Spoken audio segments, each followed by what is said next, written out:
What's up everyone, John Rettinger here, and I've got a very cool unboxing for you. This is the HyperMac external battery for your MacBook, MacBook Pro, or MacBook Air.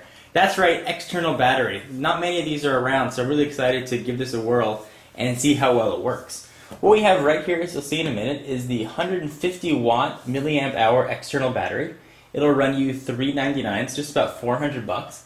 And here are some stats on it. If you're using a MacBook Air with a full MacBook Air charge and a full HyperMac, you'll get 22 hours. If you're using a unibody MacBook, you're going to get 21 hours. If you're using a MacBook Pro, you're going to get 20 hours. And really you're going to get in the 20s to high 20s with your MacBook, or MacBook Pro, or MacBook Air. Really is unbelievable. I haven't seen one of these yet in person. I have no idea how big it is. But let's go ahead and take a look at it. So go ahead and open this up. I just cut the tape.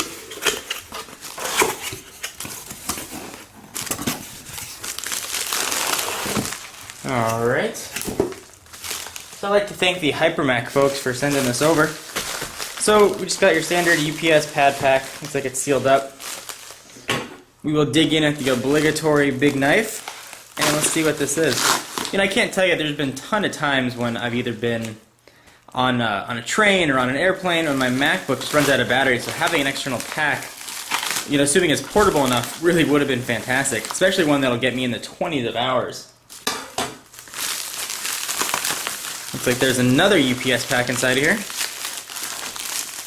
And I think what I have here is not the final retail packaging, so if you decide to order one, and I'll put a link in the sidebar to get some more information and some ordering information as well, you will get another box.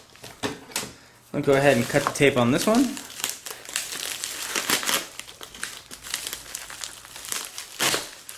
There we go. It looks like we are finally at the product. Or almost at the product. Okay, so here we are. Get all the UPS business aside. Move the knife. And here is the HyperMac 150 watt hour external battery pack. Now I'm not sure how they got licensed to use the MagSafe adapter, but the fact that they did is very cool. So let's see what we have in here. Looks like we have some sort of instructions. Oh, look at that, well, that's kind of neat. A car or airplane charger for it. That's quite handy. So you can charge it on whether you're in the plane or whether you're in a car. There's the MagSafe for the standard MacBook or MacBook Pro, and that must be the port that plugs into the external pack. So that's good to have.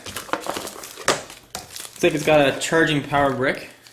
Not that big, but it is a decent size. Let's say it's about the same size as a netbook power brick. Power cable.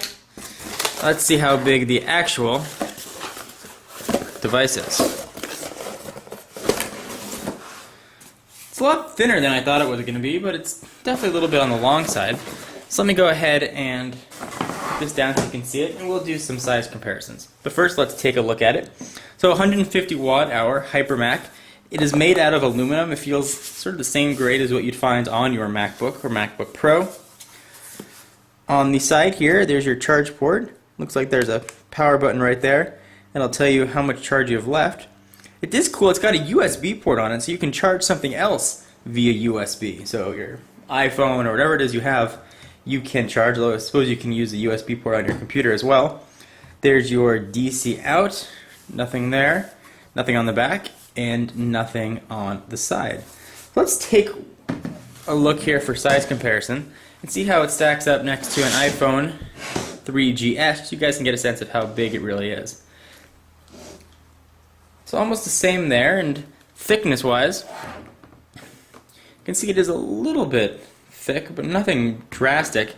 It is definitely long. But the fact that it is so thin does mean you could probably just throw it in a backpack and you'd be good to go. It doesn't weigh all that much, but definitely has a nice feel to it. So let's see how all this power business works. So we got a plug here, power brick. Looks like it simply just plugs in, charge, cord goes right in there. And where does the MagSafe go is a very good question. That must be where that DC out goes. You need power to come out of it. And it is neat to actually see a MagSafe on something other than the MacBook power adapter. So that goes right in there, and this would plug right into your computer. So if you were traveling and this was fully charged up, all you would need to bring is really just this. Definitely something to keep in mind. I'm really looking forward to using this and doing some serious benchmarking and battery result tests, so definitely stick around to the channel for that. See if we really do get the 20-something hours that are advertised. Anyway, I hope you enjoyed. For exclusive content, be sure to follow me on Twitter, twitter.com/John4Lakers. And if you're interested in more information on the HyperMac, again, I'll put a link up in the sidebar. See you guys in the next video. Bye-bye.